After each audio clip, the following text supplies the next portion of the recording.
Hey guys, Bricks bringing you guys a full set wave review of the Animal Crossing sets that did release this year.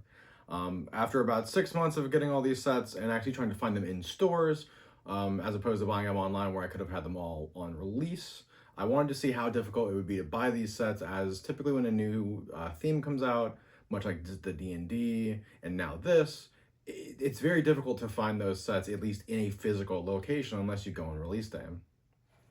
So I managed to acquire these sets from going to various retailers, ultimately turning to the Lego store to find Nook's Cranny, and they didn't even have it on the shelf when I got it. They actually had it in the back, and they just got it in a shipment. So these sets are selling extremely quickly. At least they were over the last 6 months. Um, some of the notable things that this wave offers, for one, bringing Animal Crossing to the Lego universe as we know it, is always great to see a theme that is new and brings some new ideas and new models and just generally breathes air into Lego. It's not just the same old stuff we've been getting, like the Mario sets or the Sonic sets or the Minecraft sets. Um, and they did a really good um, job, like I mentioned in the last video, of fitting all the Animal Crossing like mannerisms and little Easter eggs into the Lego format. Like for instance, all of the items hidden within the trees and the balloons with the chests that fly over your island, and then being able to decorate the houses whichever way you want, and then marvelously executing all of the new molds they made for every single character. I'm hoping we get a CMF series, like I mentioned multiple times, that would excel because they do have alt color versions of these core characters that number in, like, I believe 70 or 80 different characters. They can make 2 or 3 waves of this, so people could just add these to their islands and make like figure packs or bundles and stuff like that. And I think it would sell extremely well. We are getting 2 more sets first of next month, so just there is more coming. So typically that only happens when sets are doing well. Um, so we have all the sets here going from left to right in no particular order. We have Julian's birthday bash for $15 right here with Julian here and all of his birthday gifts and everyone coming to celebrate with him. We have Nook's Cranny and Rosie's house, which we reviewed last week or earlier this week. We have Isabel's house visit in the back here, which was $40. We have Captain's boat tour, which is $30, and then we have Bunny's Outdoor Adventure right here mixed in, and that is $20.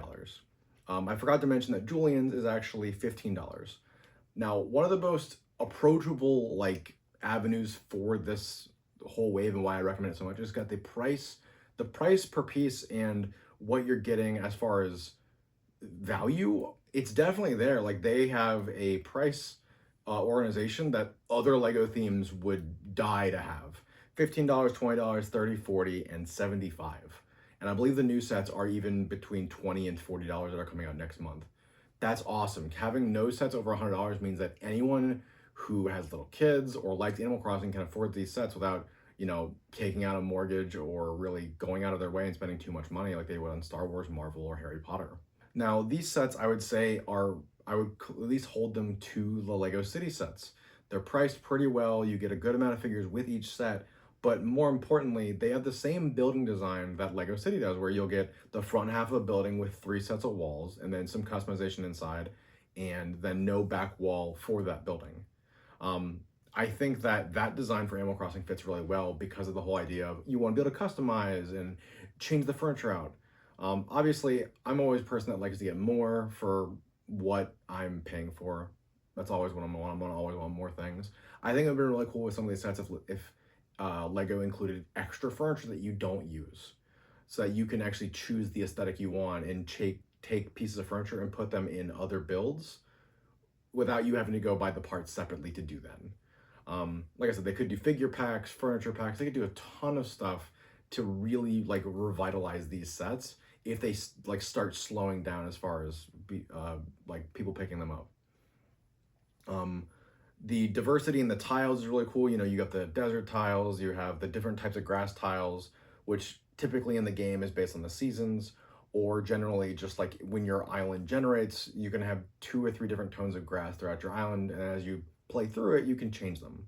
So being able to, this whole theme has maximized on the customizability and just being able to do what you want like you would in the game, I think is a pretty huge deal that a lot of other Legos like themes don't get to do. With Marvel, you're stuck with the Avengers Tower, and there's only so many things you can do with that set. You can move the figures around the tower, but you're not gonna rebuild the tower into something else. Same thing with any of the Star Wars sets.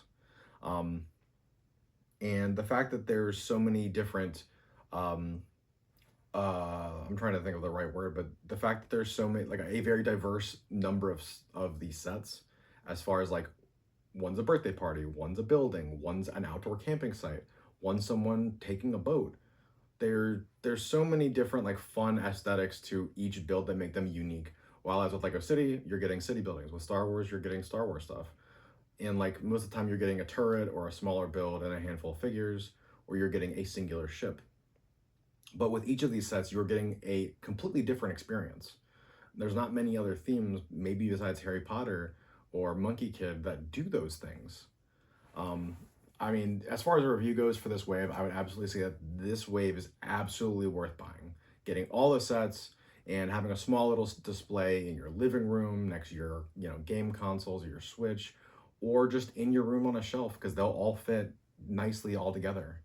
Um, but I would like to know from you guys, did you guys like the Animal Crossing wave? Are you guys going to be getting the new sets that come out next month?